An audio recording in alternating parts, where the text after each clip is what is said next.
Hey, it's Dre Griggs with Obsidian Wisdom. Today I'll be answering the question, how do I build generational wealth that will last?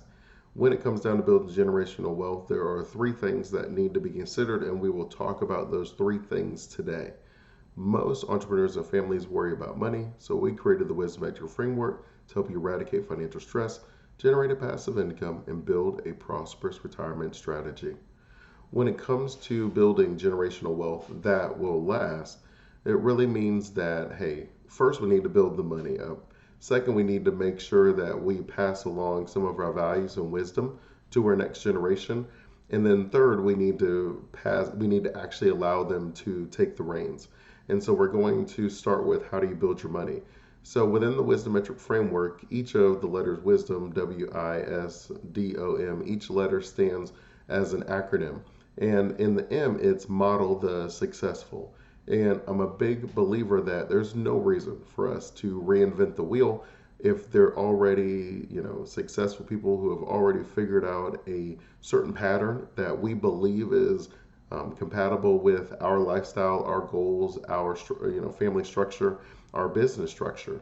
Then we can go ahead and just model that. There's really no reason to change it if it's already working for someone else. It'll work for you.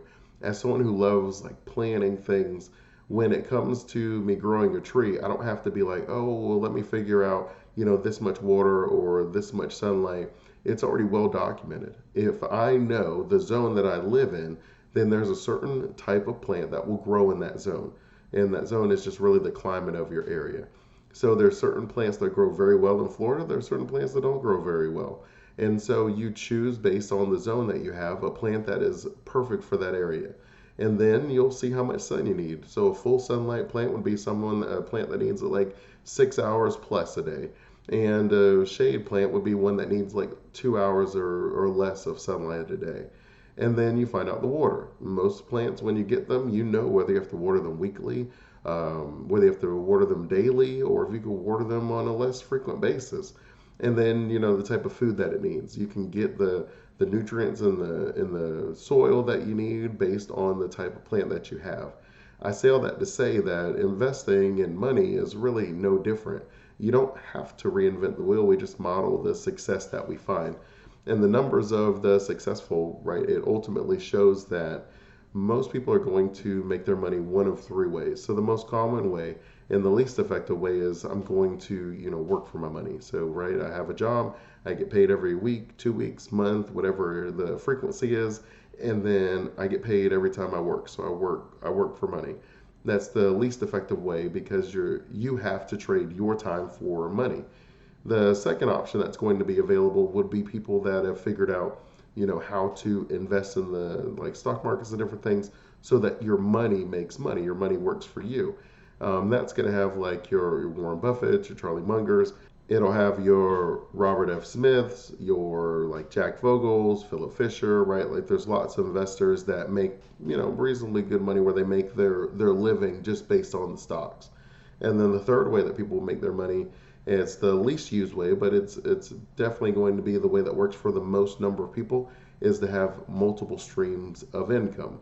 And so those streams of income are going to differ by people, but based on just the numbers that the IRS gives us, they say 65% of self-made millionaires have three streams of income. 45% of self-made millionaires have four streams of income, and 29% have five or more streams. So the magic number seems to roughly be around three streams, right? Over half of all millionaires have three streams of income. And then when it comes to what those three streams of income are, you have investment income, that's right, just the stocks that we talk about. You have earned income, that's the paycheck. Rental income, that's most often real estate, but you can rent really anything. Royalty income, which is, right, you created something and you don't really feel like creating a company to sell it. You're just going to say, you know what, it'll be easier for me to just license out my product or my patent to a large company that already exists, and then they pay me a percentage. It works very well for many. And then you have your capital gains, that's just the money that you make from the stock market. And then your profits, that's going to be from a business. And then interest income, that's just money in like a savings account or like a CD, something small where they're going to give you like an interest payment. It's not connected to like the equity. This one is going to be mostly like debt. Like it's going to be debt. It's going to have like lower risk, but like treasury bonds, things like that, where you're getting an interest payment, every month, every quarter, every year. That's the things that we're talking about here. So those are the six streams of income. So you would want to find at least three of those streams that work for you. And so for many, we're going to start with our earned paycheck or our earned income. And then what are we going to do with a percentage of that money? Are we going to be able to put a percentage into investments? Are we going to put a percentage into real estate? Well then you have your three streams. You have your real estate, your investment or capital gains, and then you have your paycheck. Now, if you're an entrepreneur and you have your own business, well, maybe you'll have your business profits as one of your streams, and then you may decide that you want to have like your capital gains and your royalties. Maybe your business allows you to have some patents that you can license out, and so you have your royalty income, and then you're able to have your business, and then you multiply that way. You could add the fourth and fifth, right? I'm not saying that you can't do it. I'm just saying that 65% of millionaires have three streams, or at least three streams. So I think that that's a great place to start.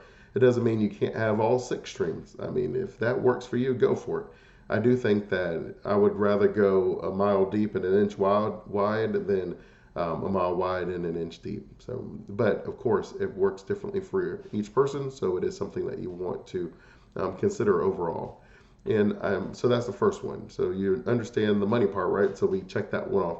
I believe that ultimately becomes the least important as far as building generational wealth that will last, right? Once you build the wealth, a lot of people are like, okay, I built the wealth, we're great, I'm going to give the money to my kids, and then we're going to live like happily ever after.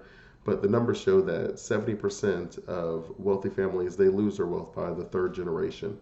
And I believe it's because you ultimately, the amount of money that you have is tied to the person that you are. What I mean is like your mindset and the skills that you have. And then there's numbers that back that up, where it'll say like a millionaire who will lose their money on average in 3 years because they haven't really built the mindset to maintain a millionaire's lifestyle or millionaire wealth. They have a mindset that has given them $100,000 a year, and then when you give them $1 million, they ultimately work back to the 100,000. That's all that they really have the knowledge of. And there's lots of data that shows that, where everything from living in poverty, how if your most poverty is like multiple generation poverty, like early pregnancy, things like that, it's multiple generation. We learn based on the things that we're exposed to, the things that we're around. Most families that have like someone in the military, they end up having multiple generation military, multiple generation entrepreneurs, lawyers, doctors. It's just, if you're exposed to something and you see it on a regular basis, it becomes a part of like your subconscious and your thoughts. And so if you want to change the income that you have, and you want to change the income for multiple generations, then you have to change your overall mindset and outlook. Well, even though you changed your mindset and built millions of dollars that you're able to pass on to your future, normally by the time so the first generation builds the wealth, and then the second generation watch that, so they usually take good care of the wealth. But the third generation has really no idea what the first generation did, and so they usually spend it all, and they spend it all in some of the silliest ways. But ultimately, you have to build that communication. You're not only passing the wealth, but you also need to pass the wisdom. You need to pass the lessons. You need to pass the mindsets that you were able to use. And so I like the phrase where I say like winners win. So that's what the W in wisdom is. That's the winner's mindset, right? So winners, they have this understanding. And if you've ever watched sports, they talk about it all the time. So they'll say, well, this is that, that's a young team. It's their first time in the playoffs. And this other more experienced team, they've been here before. And they will credit a certain number of points that will be scored simply because one of the teams has been there before and one of the teams hasn't been there before. They haven't completely figured out how to win. I believe it's the same thing when it comes to your finances. You will build this mindset that enables you to break through the ceiling that used to exist within your family. But then you have to document and share this wisdom so that your future generations can also build the same mindset. So it's very important that you do that. So I would always encourage us to pass our values and our wisdom along with our wealth.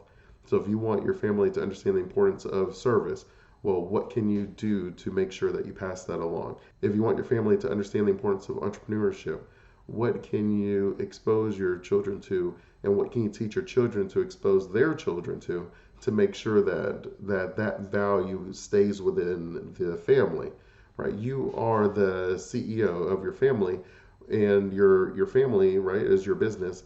Well, imagine if you had a Fortune 500 company and you just made your kid the CEO. Like, what would happen? Like it probably wouldn't go very well if you hadn't groomed them. You have to groom your kids for leadership. And that's true within the family, and it's true within the business, and it's definitely true in the family business. And so you don't just make someone a CEO without letting them experience what it's like to be in the company, learning from some of what the other employees are doing, learning from the executive team, the day-to-day operations. It's the same thing with the family. Expose your kids to what it was that you do, what you've learned, what you've done, the mistakes you've made, so that they know the value of the money that you guys have generated and what the values that you want them to continue to pass on. And some of the things that you do, and I often encourage many families, have an annual meeting. You can make it fun where it's like one day is going to be like on a cruise or like an island, or we're just going to watch like a movie or like or a show on Broadway, whatever it is. Make it fun. That's cool. And then after that, you want to get to the business. So on the upper level of the family, we'll call that like the executive. So like your C suites, like your CEO and your CEO, whatever, whoever that would be for your families. They would be the ones that give like an annual report. Hey, this is how things are going. This is what we're focusing on. This is what's important to us. You then decide who else gets to come. Now they may not have necessarily a speaking role, but you just want them to be exposed to it. So you'll be like, okay, at this age, you can come to the meeting. And then we're going to talk about the things the family is doing, how we're doing it, why we're doing it. And then you can talk about any philanthropic endeavors that are important to you. You can talk about really anything. You just want your family to understand it's not just about the money, it's also about the values. And so you want to make sure that they understand the values. So you communicate with them on a regular basis. Other things that I often recommend when you're talking about building like intergenerational wealth is you want to make sure that, right, we talked about where you're training the future generations, where they're being exposed to some of the mindsets and the things that you have. You want to have an approval process for the money. You don't want to just say, well, I'm sick, so I need money for surgery. Okay, well, even though that may be true, we have an approval process. Whether that's one person that can approve it, I recommend at least two people that can approve it, where there's a certain level in the family where you can approve a certain amount of money, and then maybe it ends up being after a certain level where you need even more people to approve it. You can list off the businesses that people can start, maybe certain industries where you're like, hey, this is the industries that our family has knowledge in. So these are the industries that you can invest certain money. You have to come up with a business plan. You have to pitch it to, two senior family members. And then they have to sign off on it as well as like your sponsor, where they're like your mentor and they make sure that the business goes well. You also want to just talk about how your revenue is generated, the streams that you have, how they're performing, and things like that. And you just really need to have an accounting of what you spend each year. Your family is a business. You would not go into a business year to year and just say, well, we got money, let's spend it. You would say, okay, this is what we had, this is what we made, this is what we spent, this is where we think we are going to spend this year, this is where we think we're not going to spend anymore. Communication is really important just as a family dynamic, but it's even more important when you're talking about like a family business and building generational wealth. And so it becomes ultimately important that you pass not only your money along, but you pass on the wisdom. We all have a general understanding of what it takes to be healthy or to lose weight. There's a relationship between the calories we take in and the exercise that we do. But most of us don't have the wisdom and the understanding, right? Like I often say, right, knowledge is going to make you money, understanding is going to help you grow your money, and wisdom is going to help you keep your money. And it's true across all streams of life that you can have the knowledge of how to lose weight, you can have the knowledge of how to eat healthier, but you may not have the understanding. And if you don't have the understanding, then you definitely don't have the wisdom.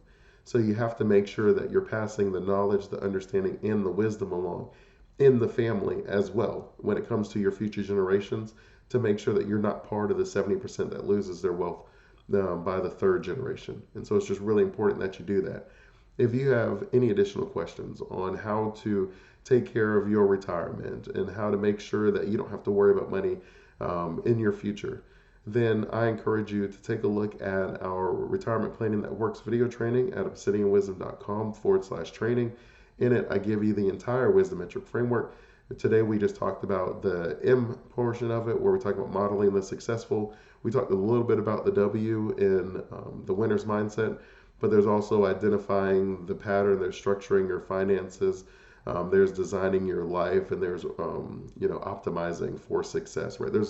There's different levels, and I do want you to see them all, and you will see that if you go to obsidianwisdom.com/training. Until next time, Wisdomites, always remember, wisdom is asking the right questions to allow yourself to get the right answers. Keep asking those questions, and you will keep getting those answers. Continue blessings.